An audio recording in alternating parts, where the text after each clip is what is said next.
നമസ്കാരം. Big boss Malayalam season 6 ഒരു ഇടവേള വീഡിയോ ഉണ്ട്. ഇടവേള പറഞ്ഞാൽ നമ്മൾ സാധാരണ ഇടുന്ന വീഡിയോ ഇടുന്ന സമയത്തല്ലാതെ ഇടയ്ക്ക് ഒരു ചെറിയ കാര്യം പറയാൻ വേണ്ടിയിട്ടുള്ള ഒരു വീഡിയോ. എപ്പിസോഡ് റിവ്യൂ അല്ല. എപ്പിസോഡ് റിവ്യൂ നമുക്ക് ആസ് യൂഷ്വൽ മോർണിംഗിൽ 7 മണിക്ക് വരും. ഇന്നത്തെ കാര്യങ്ങളൊക്കെ ഉൾപ്പെടെ കേട്ടോ. ഈ ഒരു വീഡിയോ ഇടാനുള്ള റീസൺ എന്ന് വെച്ചാൽ നമ്മൾ ഒരുപാട് പേര് കമൻസിൽ ചോദിച്ചിരുന്നു, ഒരുപാട് പേര് എനിക്ക് ഇൻസ്റ്റാഗ്രാമിൽ ലിങ്ക് അയച്ചു തന്നിരുന്നു ജാസ്മിനും ഗബ്രി തമ്മിലുള്ള വിഷയം. അതുകൊണ്ടാണ് കമൻസിന് മറുപടി തരാൻ പറ്റിയില്ല, ലേറ്റ് ആയി പോയി. ഓഫീസിൽ നിന്ന് വരുന്ന വഴിയാണ് വന്നു. ജസ്റ്റ് ഈ ഒരു കാര്യം പറഞ്ഞതിന് ശേഷം ബാക്കി ഇനി അടുത്ത പരിപാടികൾ അല്ലേ. പിന്നെ വീഡിയോ നമ്മൾ സ്ഥിരം എപ്പിസോഡ് റിവ്യൂ രാത്രി തന്നെ ആക്കാൻ പറ്റുമെന്ന് ഒരുപാട് പേര് ചോദിച്ചിരുന്നു. മറുപടി അയച്ചില്ല, കാരണം ഞാൻ തീരുമാനമാവാത്തോണ്ടാണ് ഇവിടെ റിപ്ലൈ തരാത്തെന്ന് വെച്ചാൽ എന്താ റീസൺ എന്നറിയോ? നമ്മൾ കറക്റ്റ് സമയത്തിന് ഓരോ ടൈം ഫിക്സ് ചെയ്തിട്ട് വീഡിയോസ് പോകണം. അപ്പോൾ യൂട്യൂബും പ്രൊമോട്ട് ചെയ്യുള്ളൂ. അപ്പോൾ നമ്മളെന്താ വെച്ചാൽ ഒരുപാട് ലേറ്റ് ആവുക വീഡിയോസ് ഇടാൻ വേണ്ടിയിട്ട്. എല്ലാം കഴിഞ്ഞ് വീഡിയോ ചെയ്യുമ്പോഴേക്കും ഒരുപാട് ലേറ്റ് ആവുക. കുട്ടികളെ മക്കളും ഫുഡും എല്ലാം റെഡിയാക്കി എഡിറ്റിംഗ് ഒക്കെ കഴിഞ്ഞിട്ട് ഇടുമ്പോഴേക്കും നേരം വൈകും. അപ്പോൾ ഒരുപാട് ലേറ്റ് ആവാണ്. അപ്പോൾ 1-1.5 ആവണം. 1-1.5 ലേറ്റ് ആവണത് മാത്രമല്ല, നമുക്ക് കറക്റ്റ് ടൈം ഫിക്സ് ചെയ്യാൻ പറ്റുന്നില്ല. അതാണ് നമ്മളെ ഇഷ്യൂ. രാത്രി ഞാൻ വേറെ വീഡിയോസ് ഒക്കെ ഇടുന്നുണ്ട്. ഓക്കെ, അപ്പോൾ അത് പോട്ടെ. അപ്പോൾ നമ്മളെ വിഷയത്തേക്ക് കടക്കാം. മെയിൻ ആയിട്ടുള്ള വീഡിയോ ഇപ്പോൾ ചെയ്യാനുള്ള കാരണം ജാസ്മിനും ഗബ്രിയും. ഓ എൻ്റെ ചങ്ങാതി തീരണില്ലല്ലോ അല്ലേ? തീർന്നോ? എന്താ സ്ഥിതി? തീർന്ന പോലെയാണ്. സത്യം പറഞ്ഞാൽ എന്താ പറ്റിയ പാട്ട് ഇതോ പൊട്ടനും പോയി ചട്ടനും പോയി. പൊട്ടനും പോയി ചട്ടനും പോയി. പക്ഷെ ബോട്ട് കിട്ടിയിട്ടില്ല. ഏത് ബോട്ടാ കിട്ടുക? ബോട്ട് കിട്ടുമോ കിട്ടില്ല? ബോട്ട് കിട്ടാതിരിക്കില്ല, പക്ഷെ എന്ത് ബോട്ട് കിട്ടും എന്നുള്ളത് ഇപ്പോഴും തീരുമാനമായിട്ടില്ല. കർമ്മ അല്ല വിധോ ഈസ എന്തോ ആൾക്കാർ പറയാറുണ്ട്. ബൂമറാങ് തന്നെയാണ് സംഭവം. എന്തായാലും പിന്നെ വിധു എന്താ ഒറ്റവാക്കിൽ പറയാനുണ്ട്? ആക്ച്വലി ഇന്ന് രാവിലെ തന്നെ ഇവളുണ്ടല്ലോ, മറ്റേ അഭിഷേകില്ലേ, പുറത്ത് വന്ന ഒരു അഭിഷേകില്ലേ, അബി എന്ന് വിളിക്കുന്ന അഭിഷേകിനോട് ജാസ്മിൻ എപ്പോഴും ഇങ്ങനെ ഓരോന്ന് ചോദിച്ചുകൊണ്ടിരിക്കുന്നുണ്ട്. പുറത്തുനിന്നുള്ള കളീനെ കുറിച്ച് ചോദിക്കും. ഞാൻ വിചാരിച്ചു ഇവളെ എന്തിനാ ഇങ്ങനെ ചോദിക്കുന്നത്. എപ്പോഴും അവനാണെങ്കിൽ ഒരു എല്ലാം പറയൂ കേട്ടോ, തുറന്ന് പറയും. എൻ്റെ ഗെയിം എങ്ങനെയുണ്ട്, എൻ്റെ ഗെയിം നല്ലതാണോ, ഞാൻ കളിക്കുന്നുണ്ടോ എന്നൊക്കെ ഒന്ന് ചോദിച്ചു. അത് കഴിഞ്ഞു. അവിടുന്ന് എണീറ്റ് പോയി. കുറച്ച് കഴിഞ്ഞ് പിന്നെ ഇന്ന് സിജോ വന്നുല്ലോ. സിജോ വന്നതിൻ്റെ ഹാപ്പിനെസ് ഒക്കെ ഉണ്ട്. സിജോനെ ഒറ്റയ്ക്ക് കൂട്ടി കൊണ്ടുപോയിട്ട് ജാസ്മിൻ ചോദിക്കുന്നുണ്ടായിരുന്നു, എൻ്റെ ഗെയിം എങ്ങനെയുണ്ട്, പുറത്തുനിന്ന് നോക്കുമ്പോൾ ഞാൻ ഗെയിം കളിക്കുന്നോ. അതിൽ ബിഗ് ബോസ് ആകെ ചമ്മിച്ച് വിട്ടു. സിജോ സംസാരിക്കുന്നതിന് മുമ്പ് തന്നെ ബിഗ് ബോസ് അനൗൺസ് ചെയ്തു, ജാസ്മിൻ എന്തൊക്കെ അറിയേണ്ടത് എന്നോട് ചോദിക്കൂ, ഞാൻ പറയാമെന്ന് പറഞ്ഞു. ശരിക്കും ചമ്മി. അപ്പം എല്ലാവരും കൂക്കി. അങ്ങനെ സിജോനോട് ചോദിച്ചു. അപ്പം ജാസ്മിൻ ഇന്ന് തൊട്ടിട്ട് എനിക്ക് തോന്നുന്നു ഗെയിം മാറ്റണം, അവളുടെ ഗെയിം ശരിയല്ല എന്നൊരു തോന്നല് വന്നിരിക്കുന്നു തോന്നുന്നു. അതാണ് ഫസ്റ്റ്. അതെനിക്കറിയില്ല. അതാണ് ഫസ്റ്റ് പ്രശ്നം. അതാണ് എനിക്ക് മനസ്സിലായ കാര്യം. അങ്ങനെ കാരണം ഇവരോടൊക്കെ ഇങ്ങനെ ചോദിക്കണോ, അല്ലെങ്കിൽ സിജോനോടൊക്കെ എന്തിനാ ഒരാളും ചോദിക്കുന്നില്ലല്ലോ എൻ്റെ ഗെയിം എങ്ങനെയുണ്ട്, പുറത്തുനിന്ന് കാണാൻ ഒറ്റയ്ക്ക് വിളിച്ചു കൊണ്ടായിട്ട്. അത് ബിഗ് ബോസ് സമ്മതിച്ചതുമില്ല സംസാരിക്കാൻ. അപ്പോഴൊക്കെ തൊട്ടിട്ട് ഇവളുടെ ഗെയിം തെറ്റാണോ? കാരണം ഇവനും ഗബ്രിയും ഇവളും തമ്മിലുള്ള കോംബോ ആക്കിയതായിരിക്കും ഒരു പക്ഷേ. ആത്മാർത്ഥ പ്രണയമൊന്നും ആവില്ല. അപ്പോൾ പ്രണയം എന്നതിന് പേര് വിളിക്കണ്ട, അതിന് പേര് വേറെയാണ്. ഈ പ്രണയം എന്നൊക്കെ പറഞ്ഞാൽ നല്ലൊരു സംഭവം അല്ലേ. ഇത് ഇവര് വളരെ ക്ലിയർ ആയിട്ട് അറിയാം. ഇന്ന് ആകെ ജാസ്മിന്റെ കയ്യിൽ നിന്ന് പോയി. ജാസ്മിൻ ഇന്ന് ഗബ്രീനോട് ഇന്ന് ചോദിച്ചത് കേട്ടില്ലേ? ജാസ്മിൻ ശരിക്കും യഥാർത്ഥത്തിൽ ചോദിച്ചത്, ജാസ്മിൻ അതിലേക്ക് വരണില്ല, കറക്റ്റായിട്ട് ആ സെന്റൻസ് പറയണില്ല എന്നേ ഉള്ളൂ. ശരിക്കും മനസ്സിലാവും ജാസ്മിൻ ചോദിക്കുന്നത് എന്താണെന്ന് വെച്ചാൽ, ഗബ്രിക്ക് പുറത്ത് പോയാലും ജാസ്മിനായിട്ട് റിലേഷൻഷിപ്പ് തുടരാൻ താല്പര്യം ഉണ്ടോ എന്നാണ് ജാസ്മിൻ ഉദ്ദേശിക്കുന്നത്. കല്യാണം കഴിക്കാൻ പറ്റുമോ എന്നുള്ളതാണ്. കാരണം ജാസ്മിനും ശരിക്കും പ്രണയാണ്, ഇഷ്ടമാണ് ഗബ്രീനെ എന്ന് പറഞ്ഞു. പക്ഷെ ഗബ്രിക്ക് ഇവിടുന്ന് പ്രണയിക്കാം, ഇവിടുന്ന് ഇങ്ങനെ നടക്കാം, പക്ഷെ ഒരു റിലേഷൻഷിപ്പിന് താല്പര്യം. ഗബ്രിക്ക് തൽക്കാലം അതിൻ്റെ ഉള്ളിൽ, അതിൻ്റെ ബിഗ് ബോസിനുള്ളിൽ ആയതുകൊണ്ട് തൽക്കാലം അവിടെ പറ്റുന്ന പരിമിതികളോടുകൂടി അവനവൻ്റെ പേഴ്സണൽ കാര്യത്തിന് വേണ്ടിയിട്ട് ജാസ്മിനെ അവൻ്റെ കാര്യത്തിന് വേണ്ടിയിട്ട് ജാസ്മിനെ യൂസ് ചെയ്യുന്നു. പിന്നെ ചിലപ്പോൾ കൂട്ടേണ്ട ചില ആൾക്കാർ അങ്ങനെ ഉണ്ടാവും. ഗബ്രിക്കാണെങ്കിലും ജാസ്മിൻ ആണെങ്കിലും ഒരാളെപ്പോഴും വേണമെന്നുണ്ടാവും. പുറത്തെത്തിയ വേറെ ഇഷ്ടംപോലെ ആൾക്കാരുണ്ടാവുമല്ലോ. അപ്പൊ അതിന്റെ ഉള്ളിൽ ജാസ്മിന്റെ കേസിൽ നമ്മൾ ഓൾറെഡി അത് പറഞ്ഞ കേസാണ്. കാരണം ജാസ്മിൻ എന്താ വെച്ചാൽ ഞാൻ എൻ്റെ ഒരു വീഡിയോയിൽ ഞാൻ പറഞ്ഞിട്ടില്ലേ, മൊബൈൽ ഫോണിന്റെ കേസ് സംഭവം തന്നെയാണ്. ഓരോ മോഡൽ കാണുമ്പോൾ നമുക്ക് തോന്നിപ്പോവാണ് സ്വാഭാവികമായിട്ടും ഈ മോഡൽ വാങ്ങിക്കാം, ഈ മോഡൽ വാങ്ങിക്കാന്ന്. പക്ഷെ ആ സംഗതി ജാസ്മിൻ എന്ത് ധൈര്യത്തിലാ ഇഷ്ടമാണെന്ന് പറഞ്ഞത്. പിന്നെ ഒരു സംശയം, കഴിഞ്ഞ വീക്കെൻഡ് എപ്പിസോഡിൽ ലാലേട്ടനോട് അങ്ങനെയൊന്നുമില്ല, ഞങ്ങൾക്ക് ഉള്ളത് ഞങ്ങൾ പിടിച്ചു വെച്ചിരിക്കുകയാണെന്ന് പറഞ്ഞാൽ അതുവരെ പിടിച്ചു വെച്ച ആൾക്ക് ഈ വീക്കിൽ എങ്ങനെയാ അപ്പൊ പ്രണയം തുടങ്ങിയത്? എപ്പോഴാ? റസ്മിൻ പറയുന്നത് നിങ്ങളുടെ കണ്ണുകളിൽ പ്രണയമുണ്ട്, നിങ്ങൾ രണ്ടുപേരുടെയും ഇതിൽ പ്രണയമുണ്ട്, രണ്ടുപേരും കാട്ടിക്കൂട്ടലിൽ പ്രേമം തന്നെയാണ്. പ്രണയം എന്ന് പറഞ്ഞ പേര് ആക്കണ്ട, അത് വേറെ സംഭവമാണ്. കാരണം എന്താ വെച്ചാൽ ഞാൻ പറയാൻ എനിക്ക് ഇനിയിപ്പോൾ എത്രത്തോളം മനസ്സിലാക്കി ഇവരുടെ ആ ഒരു കൺട്രോളിങ് ആക്ഷനും പരിപാടിയും കാര്യങ്ങളൊക്കെ പല സമയത്തും വന്നിരിക്കാൻ പറയണത് നല്ലതായിട്ട് എനിക്ക് പേഴ്സണലി ഫീൽ ചെയ്തു. പ്രണയമല്ല, പ്രണയം എന്ന് പറഞ്ഞാൽ നല്ലൊരു സംഭവമല്ലേ. ഒരാളോട് ഇഷ്ടം തോന്നുക വേറെ പേര് ഞാൻ പച്ചയ്ക്ക് പറയുന്നില്ല. പറയണ്ട. എത്രത്തോളം മനസ്സിലാക്കി ഞാൻ പറയാല്ലേ, ഞാൻ പറയാം. ഇത് പറയണോ? അവർക്ക് മനസ്സിലായിട്ടുണ്ടാവും. പ്രണയമല്ല, അവർക്ക് എന്താ തോന്നുന്നത്, പരസ്പരം തോന്നുന്നത് അവർക്ക് മനസ്സിലായിട്ടുണ്ടാവും. കമന്റ് ബോക്സിൽ എല്ലാവരും എന്നെ കാര്യമായിട്ട് പറയുന്നത്. അപ്പൊ അതാണ് തോന്നുന്നത്, അതാണെന്ന് എനിക്കും ഫീൽ ചെയ്തിട്ടുള്ളൂ. അല്ലാണ്ട് ഒരു ആത്മാർത്ഥ പ്രണയമൊന്നും അവരിൽ കണ്ടിട്ടില്ല. പ്രണയം ഉണ്ടെങ്കിൽ ഇങ്ങനെ അങ്ങോട്ടും ഇങ്ങോട്ടും ഇതേപോലത്തെ കാണിക്കലൊന്നും കാണിക്കില്ല. അതെ, സംഭവം എന്താ വെച്ചാൽ ജാസ്മിന് പ്രേമുണ്ട്, ജാസ്മിന് ഇഷ്ടമുണ്ടെന്ന് തോന്നുന്നു, അറിയില്ല. അതും ഇനിയിപ്പോ അതും ഗെയിമാണോ അറിയില്ല. ഇവള് ആക്ഷൻ കൊണ്ട് ഭഗവാനെ സംസാരിക്കുമ്പോ അല്ല, ആക്ഷൻ ഓരോരുത്തർക്ക് ഉണ്ട്. പക്ഷെ ഇന്ന് ജാസ്മിന് ആക്ഷൻ കുറച്ച് കൂടുതലായിരുന്നു എനിക്ക് തോന്നുന്നത്. അല്ല, ഇന്ന് ജാസ്മിന് കുറച്ച് കൂടുതലായിരുന്നു. എന്റെ ആക്ഷൻ എന്തായാലും ഇങ്ങനെ കാണിച്ചാൽ അറിയില്ല. ജാസ്മിൻ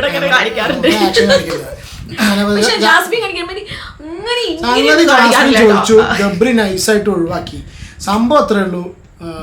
ഉളുപ്പുണ്ടോ ജാസ്മിന് എന്ന് ചോദിക്കാൻ വേണ്ടും. കാരണം വെച്ചാൽ നാറി സീരിയസ്ലി ജാസ്മിൻ സപ്പോർട്ടേഴ്സ് ഞാൻ കണ്ടോടത്തോളം ഇപ്പൊ കമന്റ് ബോക്സ് ആണെന്നുണ്ടെങ്കിലും ഇതുപോലെ ഇൻസ്റ്റാഗ്രാമിൽ നമുക്ക് കുറെ സ്ക്രീൻഷോട്ട്സ് ഇവിടുന്നൊക്കെ പല ഗ്രൂപ്പുകളുടെ ഒക്കെ വരും. ഈ സംഗതിയൊക്കെ വരുന്ന സമയത്ത് ഇതിലൊക്കെ ജാസ്മിൻ സപ്പോർട്ടേഴ്സ് ഭയങ്കര ഹാപ്പി ചെയ്തു. ജാസ്മിൻ സപ്പോർട്ടേഴ്സിന് എന്താ വേണ്ടറിയോ? ഇപ്പൊ സംഗതി ഗബ്രിക്ക് നെഗറ്റീവായി. ജാസ്മിൻ സപ്പോർട്ടേഴ്സിന് വേണ്ട ജാസ്മിന് പരിശുദ്ധ പ്രേമം ഇവനോട്, ഗബ്രിനോട് കല്യാണം ഉറപ്പിച്ച് പോയിട്ട് ഞാൻ പറഞ്ഞ ഇവരിങ്ങനെയാണ്. കുറെ സ്ക്രീൻഷോട്ട്സ് ഉണ്ട്. ഞാൻ ഒരു സ്ക്രീൻഷോട്ട്സിൽ അല്ല, നമുക്ക് തരുന്ന ഒരു ആൾക്കാരായതുകൊണ്ട് ഞാൻ സ്ക്രീൻഷോട്ട്സ് ഒന്നും ഇതിൽ പറയുന്നില്ല. പക്ഷെ ട്രസ്റ്റ് മീ, ഇതില്ലാത്ത കാര്യമില്ല പറഞ്ഞത്. ഇത് കേൾക്കുന്നവർക്ക് മനസ്സിലാവും, ഗ്രൂപ്പുകളിലും ആർമിക്കാർക്കൊക്കെ മനസ്സിലാവും. സംഭവം വെച്ചാൽ ജാസ്മിന് ഗബ്രിനോട് ദിവ്യ പ്രേമം, ഗബ്രിക്ക് ഇങ്ങോട്ടും ഉണ്ട്. പക്ഷെ അത് ഒരു സിറ്റുവേഷൻ വന്ന സമയത്ത് ജാസ്മിന് ഈ രീതിയിൽ മുന്നോട്ട് പോകാൻ പറ്റില്ല. അത് ജാസ്മിന് മനസ്സിലായി. ഇങ്ങനെയാണ് ഇന്റർപ്രറ്റ് ചെയ്യുന്നുണ്ടോ. ജാസ്മിന് ഈ രീതിയിൽ മുന്നോട്ട് പോകാൻ പറ്റില്ല.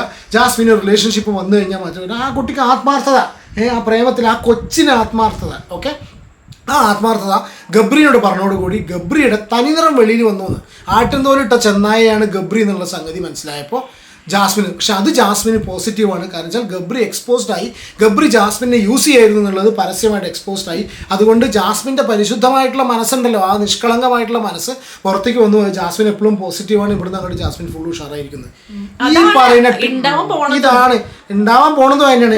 റസ്മിന് വാക്ക് കൊടുത്തു. റസ്മിൻ അത് കുട്ടിയുടെ കേട്ടോ.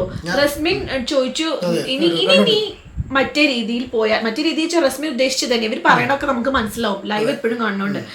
റസ്മി പറഞ്ഞു, ഇനി നീ ആ രീതിയിൽ പോയാൽ, നീ സംസാരിച്ചോ എല്ലാം ഉണ്ടായിക്കോ, പക്ഷെ ആ രീതിയിലേക്ക് പോയാൽ പിന്നെ ഈ കൈ ഞാൻ നിന്റെ പിടിക്കില്ല കേട്ടോ പറഞ്ഞു. കൈ ഇങ്ങനെ പിടിച്ചോണ്ട് ഈ കൈ പിടിക്കാൻ ഞാൻ ഉണ്ടാവില്ല പറഞ്ഞു. കാരണം ഇനിയും ഒരു പ്രേമത്തിലേക്ക് പോകണ്ടെന്നാണ് അവർ ശരിക്കും അതിൻ്റെ ഉള്ളിൽ അങ്ങനെ ആയിരുന്നു ഒരാഴ്ചയായിട്ട്. എന്തൊക്കെ ചെയ്തു എന്നുള്ള കാര്യങ്ങളൊന്നും പറഞ്ഞില്ല അവിടെ. നമ്മൾ ഹഗ് ചെയ്ത കാര്യങ്ങളൊക്കെ പറഞ്ഞ സമയത്ത് ഇപ്പോൾ പറയാതെ പറഞ്ഞ സംഭവങ്ങളുണ്ട്. സംഭവം എന്താണെന്ന് പറയുക, എനിക്ക് ഇന്നിപ്പോൾ ഗബ്രി ഒറ്റയ്ക്ക് ജാസ്മിനെ കിട്ടിക്കഴിഞ്ഞാൽ മാക്സിമം മുതലാക്കും. എങ്ങനെ സംസാരിച്ച് മുതലാക്കും. ഞാൻ പറയുന്നില്ല, ബാക്കി എല്ലാവരും കണ്ടതാണ്. എൻ്റെ ഒരു തൊടല് മാത്രമല്ല, മാക്സിമം സംസാരിച്ച് മുതലാക്കും എന്നുള്ള അർത്ഥം എന്താ? നീ സുന്ദരിയാണ്, കുളിച്ചില്ലെങ്കിൽ നിന്നെ കാണാൻ ഭംഗിയുണ്ട്, കടിക്കുക, തോണ്ടുക, നുള്ളുക, ഒഴിയുക, എല്ലാ പരിപാടിയും ഗബ്രി ചെയ്യും. പറഞ്ഞേക്കെ ഗബ്രി ചെയ്യും. അത് ക്യാമറകൾ ഉണ്ടെന്ന് അറിഞ്ഞുകൊണ്ട് ഗബ്രി ചെയ്യും. മനസ്സിലായില്ലേ? അപ്പൊ നമുക്കൊരു സംഗതി എന്താ പറയുക, ഒക്കെ കണക്കാ മനസ്സ്. അപ്പൊ അങ്ങനെ ചെയ്യും. നേരെ മറിച്ച് റസ്മിൻ എന്ന് പറഞ്ഞൊരു വ്യക്തി ഫിസിക്കലി അവിടെ പ്രസന്റ് ആയിട്ട് റസ്മിൻ എന്ന് പറഞ്ഞ വ്യക്തി ജാസ്മിന്റെയും ഗബ്രിയുടെയും കൂടെ ഇരിക്കുന്ന സമയത്ത് ഗബ്രി ഒന്നും റിവീൽ ചെയ്യില്ല. ഇനി നോക്കിക്കോ, ഇന്ന് രാത്രി മിക്കവാറും സെയിം സിറ്റുവേഷൻ വീണ്ടും ജാസ്മിൻ നിന്ന് കൊടുക്കുകയാണെന്നുണ്ടെങ്കിൽ ഗബ്രി ഇന്ന് രാത്രി വീണ്ടും റിപ്പീറ്റ് ചെയ്യും. കാരണം ഗബ്രിയുടെ ക്യാരക്ടർ എനിക്ക് മനസ്സിലായി. ശ്വാസം മുട്ടി ക്ലിനിക്കിലൊക്കെ മെഡിക്കൽ റൂമിലൊക്കെ പോയി. കാരണം ശ്വാസം തിങ്ങി എന്തൊക്കെയോ വയ്യാണ്ടായി, ടെൻഷനായിട്ടൊക്കെ എന്തൊക്കെയോ. അപ്പൊ ജാസ്മിനും റസ്മിനും അങ്ങോട്ടും കൂടെ ഓടണൊക്കെ ഉണ്ടായിരുന്നു. പിന്നെ ജാസ്മിൻ അവിടെ തന്നെ ഇരുന്നു, എങ്ങോട്ടും പോയില്ല. എന്തായാലും ജാസ്മിന്റെ ഭാഗത്തുനിന്ന് അങ്ങനെ ഒരു സംഭവം നിർത്തി. ജാസ്മിൻ ഒറ്റ കാര്യമേ വേണ്ടുള്ളൂ, ഇങ്ങനെ ഒരു റിലേഷൻഷിപ്പ് അല്ലെങ്കിൽ ജാസ്മിൻ അതാണ് ഉദ്ദേശിച്ചത്, നിന്റെ ആക്ഷനും കാര്യങ്ങളും നിർത്തണം, വെറും ഫ്രണ്ട്ഷിപ്പിന്റെ പോലത്തെ രീതി മതി എന്നാണ് ജാസ്മിൻ പറഞ്ഞത്. പക്ഷെ ഇതൊക്കെ ജാസ്മിൻ പറഞ്ഞ നമ്മൾ കാണുന്നവർക്കും എല്ലാവർക്കും ജാസ്മിന് കറക്റ്റാണ്, ജാസ്മിൻ ഒരു ഇതുള്ള പെൺകുട്ടിയാണെന്ന് പറയുമായിരുന്നു. എങ്ങനെയായിരുന്നെങ്കിൽ എന്നറിയോ, പുറത്തൊരു എൻഗേജ്മെന്റ് കഴിയാണ്ടേ വന്നിരുന്നെങ്കിൽ സത്യമായിട്ടും പുറത്തൊരു എൻഗേജ്മെന്റ് കഴിഞ്ഞ് ആ ചെക്കനെ പറഞ്ഞ് ഏൽപ്പിച്ച് ഡ്രസ്സും കാര്യങ്ങളും എല്ലാ കാര്യങ്ങളും ആ ചെക്കൻ്റെ അടുത്ത് ഏൽപ്പിച്ച് ആ ചെക്കനായിട്ട് എല്ലാ കാര്യങ്ങളും കഴിഞ്ഞ് അവനാണ് ഇവിടുത്തെ ടേക്ക് കെയർ ചെയ്യുന്ന എല്ലാ കാര്യങ്ങളും. അവളുടെ എന്താ പറയാ ഇതുവരെ സോഷ്യൽ മീഡിയ അക്കൗണ്ട് വരെ ഡീൽ ചെയ്യുന്ന ഒരു പയ്യൻ, വിശ്വസിച്ചിരിക്കുന്ന പയ്യനെ വെച്ചിട്ടാണ് അവള് ഈ കളി കളിച്ചിട്ട് ഇപ്പൊ ഈ നാടകം വർത്താനം പറയണത്. അതല്ല, ഈ പയ്യനേ ഇല്ല ലൈഫിൽ. ഇവള് അവിടെ ചെന്ന് എന്നോ ഒഴിവാക്കിയ മുന്നക്കായാണെങ്കിലും കുഴപ്പമില്ലായിരുന്നു. എന്നിട്ട് ഇവിടുന്ന് നമ്മള് ഇവനായിട്ട് റിലേഷൻ വന്നു. അവളിപ്പോ ഇത് പറയുകയാണെങ്കിൽ ഈ ജനങ്ങൾ മുഴുവൻ ജാസ്മിന്റെ കൂടെ ഉണ്ടാവും, ഗബ്രി ഒരു വൃത്തിയിട്ടവനാവും. ഇപ്പൊ അങ്ങനെയല്ല, ഇപ്പൊ രണ്ടുപേരും ഈക്വൽ. ഇതിനിപ്പോ ആർമിക്കാര് പേഴ്സണലി ഫാൻസും ഗുണ്ടകളൊക്കെ എന്ത് പറഞ്ഞിട്ടും കാര്യമില്ല, ജാസ്മിൻ വെളുക്കില്ല. വിവരവും നല്ല രീതിയിൽ നടക്കുന്നവർക്ക് ന്യായമില്ല. അതല്ല ഈ രീതിയിൽ ചിന്തിച്ച് മുന്നോട്ട് പോണവരുടെ കാര്യമാണ് പറഞ്ഞിട്ട് കാര്യം. അല്ല ഇനി ഇപ്പൊ ഒരാഴ്ച ഒരാള് അടുത്ത ആഴ്ച വേറെ അറിയില്ല. അതായത് ഒന്നിങ്ങനെ ഇതാക്കുമ്പോ ഒന്ന് നല്ല രീതിയിൽ ഇങ്ങനെ കൊണ്ടുപോകുക. അപ്പൊ നല്ല ഒന്നും കൂടി കുറച്ചും കൂടി ബ്രൈറ്റ് ആയിട്ടുള്ള സംഗതി കാണാം. അപ്പൊ അതിക്ക് കയറുക, അടുത്ത റിലേഷൻഷിപ്പ് ഉണ്ടാവുന്നതും ബ്രേക്കപ്പ് ഉണ്ടാവുന്നതും ഒക്കെ എല്ലാവരുടെ ലൈഫിലും സ്വാഭാവികമാണ്, സാധാരണമാണ്. പക്ഷെ ഈ റിലേഷൻഷിപ്പ് ഉണ്ടായിട്ട് വേറൊരാളെ കണ്ടിട്ട് പെട്ടെന്ന് അത് ഒഴിവാക്കുക എന്നുള്ള രീതി ഉണ്ടല്ലോ, അത് ശരിയല്ല. ഇത് കല്യാണം കഴിഞ്ഞിട്ടുള്ള അവസ്ഥ ഒന്ന് ആലോചിച്ച് ഇതൊക്കെ തന്നെയാണ് ഈ പറയണത്. വേറെയുള്ള ഭർത്താക്കന്മാരുള്ള ഞാൻ പറയില്ല, ഞാൻ അത് പറഞ്ഞിട്ടില്ല. ആണുങ്ങളുണ്ട്, ഡെഫിനറ്റ്ലി ആണുങ്ങളും പെണ്ണുങ്ങൾ മാത്രമല്ല കേട്ടോ, സോറി പെണ്ണുങ്ങൾ മാത്രമല്ല, ഉണ്ട്. അല്ല ഞാൻ പറയാം, രണ്ട് ടൈപ്പ് ആണെന്നുണ്ടെങ്കിൽ തന്നെയാണ് അവസ്ഥ. എന്ത് വിശ്വസിച്ചിട്ട് പോട്ടെ. അപ്പൊ ഈ ഒരു സംഗതി പറയണം തോന്നി. എന്തായാലും നാളെ തൊട്ടിട്ട് ജാസ്മിൻ ജബ്രി കോംബോ ഉണ്ടാവില്ല എന്നാണ് തോന്നുന്നു കേട്ടോ. കുറെ ജബ്രി ഗ്രൂപ്പുകളൊക്കെ അവര് വേറെ വേറെ ഇട്ട്. പിന്നെ ജാസ്മിൻ പറഞ്ഞൊരു കാര്യമുണ്ട്, ഞാൻ എന്ത് വന്നാലും ഇനി എൻ്റെ മുഖത്ത് ആ സങ്കടമോ കാര്യങ്ങളോ ആയിട്ട് നടക്കില്ല, ഞാൻ നന്നായി ഗെയിം കളിക്കും. അപ്പൊ റസ്മിൻ പറഞ്ഞൊരു ഡയലോഗ് ഉണ്ട്, നീ നാളെ ഈ വീക്ക് നീ ഔട്ടായില്ലെങ്കിൽ ഔട്ടാവില്ല വിചാരിക്കുക, ഈ വീക്കിൽ അവൾ നോമിനേഷനിൽ ഉണ്ടല്ലോ, നീ ഈ വീക്ക് ഔട്ടായില്ലെങ്കിൽ ഇപ്പൊ പറഞ്ഞ പോലെ ഗബ്രി ആയിട്ടുള്ള ആ റിലേഷൻഷിപ്പും ഇല്ലെങ്കിൽ നീ ആയിരിക്കും നീ ടോപ്പ് 5 ഉണ്ടാവും. ആര് പറഞ്ഞു? റസ്മിൻ പറഞ്ഞു. റസ്മിന് പുറത്തുള്ള വിവരങ്ങളൊക്കെ കിട്ടിയിട്ട് റസ്മിൻ ആവും ഇതൊക്കെ എങ്ങനെയാ. റസ്മിൻ തന്നെയാണ് ചില കാര്യങ്ങൾ ഇഷ്ടപ്പെടുന്നില്ല. ഇല്ല എനിക്കറിയില്ല, അല്ല ആരോടും അങ്ങനെ പ്രത്യേകിച്ച് ദേഷ്യം ഒന്നും ഉണ്ടായിട്ടല്ല. അപ്പോ ജബ്രി ഗ്രൂപ്പുകളൊക്കെ എന്താ ആർമികളൊക്കെ ഉണ്ടല്ലോ, പിരിച്ചുവിടില്ലേ, പട്ടാളം രണ്ടായി പിരിയേണ്ടി കേട്ടോ. ജബ്രി പട്ടാളം, പട്ടാളം, ബ്രി പട്ടാളം. പക്ഷേ ബിഗ് ബോസിന്റെ ഇതിൽ ഇത്രയും ബോറായിട്ടുള്ള ഒരു കോംബോ ഉണ്ടായിട്ടില്ല. ബോറ് കോംബോ, അരസികരായിട്ടുള്ള കോംബോ, വൃത്തികെട്ട കോംബോ, സീരിയസ് ആയിട്ട് ഒരുപാട് കോംബോ. ഇന്ന് ജാസ്മിൻ അതൊക്കെ അറിയണമായിരുന്നു, ഓരോരോ കോംബോ എങ്ങനെയാ.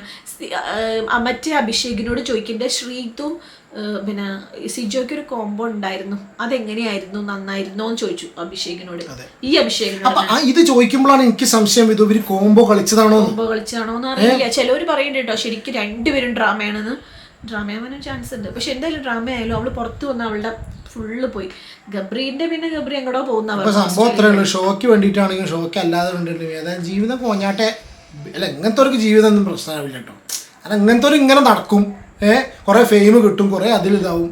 പക്ഷെ ചിലപ്പോൾ അതിന് എന്തുകൊണ്ട് ഇങ്ങനെ ചെയ്യണം, ഇത് ചിലപ്പോൾ അതിന് അങ്ങനെ ഒരു ഓർത്തഡോക്സ് ഫാമിലിയിൽ വളർന്ന ടൈപ്പ് ആയതുകൊണ്ടാവും. അതുകൊണ്ടാണോ ഭയങ്കര ഓർത്തഡോക്സ് ഫാമിലിയിൽ ഒന്നിനും വിടാത്ത ഫ്രീഡം കിട്ടാതെ വളർന്ന കുട്ടികൾ പെട്ടെന്ന് ഇങ്ങോട്ട് കാണുന്ന സമയത്ത്, ആൺകുട്ടികളാണെങ്കിലും പെൺകുട്ടികളാണെങ്കിലും ആൺകുട്ടികളുടെ വയസ്സിൽ വേറെ കാര്യങ്ങൾ പറയില്ലേ, അപ്പോൾ ഇങ്ങനെ ഉണ്ട് ഒരു സംഭവം. അപ്പോൾ ഇത്ര തന്നെ ഉള്ളൂ വീഡിയോ, ഷോർട്ട് വീഡിയോ എന്ന് വെച്ചിട്ട് വീഡിയോ കുറച്ച് ലെങ്തിയായി. ബാക്കി നമ്മൾ എപ്പിസോഡ് റിവ്യൂവിൻ്റെ വീഡിയോ നാളെ രാവിലെ വരാം. പിന്നെ എന്തെങ്കിലും പ്രത്യേക കാര്യങ്ങളുണ്ടെങ്കിൽ ഞാൻ ഷോർട്ട് വീഡിയോസ് വരും. Take care and God bless. നിങ്ങളുടെ കമൻറ്റ് പറയൂ കേട്ടോ. പിന്നെ ജബ്രി ആർമി അത്യാവശ്യം സൈബർ അറ്റാക്സ് ഒക്കെ ഉണ്ട്, നമ്മളതിൻ്റെ പേരിൽ വീഡിയോസും ചെയ്യുന്നില്ല, അതേ ഉള്ളൂ. അതിന് മാത്രം ഇല്ല അവർ ഒരു ഉണ്ട് കുറേ എന്തൊക്കെയോ വലിയ വലിയ തയ്യാറെടുപ്പുകളൊക്കെ ഉള്ള പോലെ നമ്മളങ്ങനെ വിളിക്കുന്നത്, എന്തൊക്കെയോ കലാപാഹ്വാനം പോലെ ഉണ്ട്. പക്ഷെ ഇപ്പോഴും വെച്ചാൽ കുട്ടി ഗ്രൂപ്പുകളാണ്. അവർക്ക് എന്താ വെച്ചാൽ അവർക്ക് ഒരു വളർന്നിട്ടില്ല എന്നൊരു തോന്നൽ വരുന്നുണ്ട്. അവർ വളരുന്ന സമയത്ത് നമുക്ക് ആലോചിച്ചാൽ മതി. പിന്നെ ഇപ്പോൾ ആലോചിച്ച് നോക്കാം, ഒരു യൂട്യൂബർ കഴിഞ്ഞ പ്രാവശ്യം എന്നൊക്കെ പറഞ്ഞാൽ റിയാസിനൊക്കെ സപ്പോർട്ട് ചെയ്തിട്ടൊക്കെ ഒരുപാട് യൂട്യൂബേഴ്സ് ഉണ്ടായിരുന്നു. ഇതിൽ ഇത്ര അധികം സീരിയസ്ലി ഒരു കാര്യം പറയാം. അല്ല ഞാൻ പറഞ്ഞതെന്ന് വെച്ചാൽ നമ്മൾ റോബിനെ സപ്പോർട്ട് ചെയ്തിരുന്ന സിറ്റുവേഷനാണ് പറഞ്ഞത്. ഒന്നും വേണ്ട, നമ്മൾ അഖിലിപ്പോൾ വിന്നറായി കഴിഞ്ഞു, അഖിലിനെ സപ്പോർട്ട് ചെയ്യുമ്പോഴും അപ്പോഴും ജുനൈസിനെ സപ്പോർട്ടേഴ്സ് ഉണ്ടായിരുന്നു, ശോഭയ്ക്ക് സപ്പോർട്ടേഴ്സ് ഉണ്ടായിരുന്നു, ബാക്കി എല്ലാവർക്കും സപ്പോർട്ടേഴ്സ് ഉണ്ടായിരുന്നു. മനസ്സിലായി, വിഷ്ണുവിനുണ്ടായിരുന്നു. ഈ സമയത്ത് ഇത്ര അധികം സോഷ്യൽ മീഡിയയിൽ ഫാൻ ഫോളോയിങ് ഉണ്ടായി കഴിഞ്ഞിട്ടും ആകെ തുച്ഛമായിട്ട് കുറേ എന്തൊക്കെയോ പറയുന്ന ഒരു പാൽക്കുപ്പി നഴ്സറി കുട്ടികളുണ്ടല്ലോ, ഒന്നും അറിയാത്ത ആദ്യമായിട്ട് മേക്കപ്പ് സെറ്റൊക്കെ കാണുന്ന, മേക്കപ്പൊക്കെ ഇട്ട് നടക്കുന്ന അത്രയും എന്താ പറയുക, അങ്ങനെ അവരെയും ഞാൻ അധിക്ഷേപിക്കല്ല കേട്ടോ. അങ്ങനത്തെ ടീമല്ലാതെ ഒരു ആംബിയറുള്ള ഒരു ടൈപ്പ് ടീം എവിടെയില്ല. ഇല്ല ഒട്ടുമില്ല. അപ്സരയൊക്കെ കണ്ടില്ലേ, അപ്സരയുടെ ഒക്കെ ഒരു ക്യാരക്ടർ എങ്ങനെ അറിയോ പറയട്ടെ, അതായത് മറ്റുള്ളവരൊക്കെ എന്തെങ്കിലും വിൻ ചെയ്താണ്ടല്ലോ അപ്സരയുടെ ഫേസ് മാറി. അപ്സരയ്ക്ക് അപ്സര മാത്രമേ ജയിക്കാൻ പാടുള്ളൂ എന്നുള്ളൊരു ആറ്റിറ്റ്യൂഡ്. അല്ലെങ്കിൽ അങ്ങനെ തോന്നി, എനിക്ക് അങ്ങനെ തോന്നി. അപ്സര എന്നിട്ട് ഇങ്ങനെ ചിരിയിരിക്കും, എനിക്ക് അതും ഇഷ്ടമല്ല, എനിക്ക് കാണുമ്പോ ദേഷ്യം. കുട്ടിയുടെ കുറെ ആൾക്കാർ അല്ല, കുട്ടിയുടെ കുറെ ആൾക്കാർ ഞാൻ എന്തൊക്കെയോ പറഞ്ഞ സ്കോർ ചെയ്യാൻ നോക്കി സംശയം തോന്നി. അപ്പോൾ ഞാൻ വളിപ്പാവെന്ന് കമന്റ്, ഞാൻ വളിപ്പാന്ന് തോന്നുന്നുണ്ടെങ്കിൽ നിങ്ങൾ ലൈക്ക് ചെയ്യാം. ഞാൻ വളിപ്പല്ലാന്ന് തോന്നുന്നു ഡിസ്ലൈക്ക് ചെയ്യണ്ട. വേറെ ഒന്നുമില്ല. Take care and God bless. അടുത്ത വീഡിയോ കാണാം.